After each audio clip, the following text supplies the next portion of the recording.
Biko with bukayo. So yummy. Special biko yan. Special biko. Apakasarap. Best seller ngayon. Nasapawan niya ang biko ube. Ito ang ating best seller ngayon.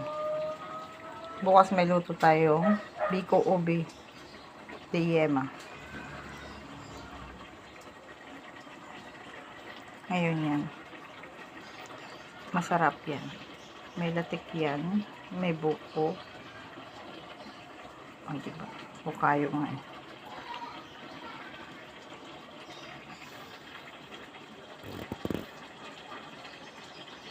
With designated coconut yung nga sa gilid. Kinakain din yan.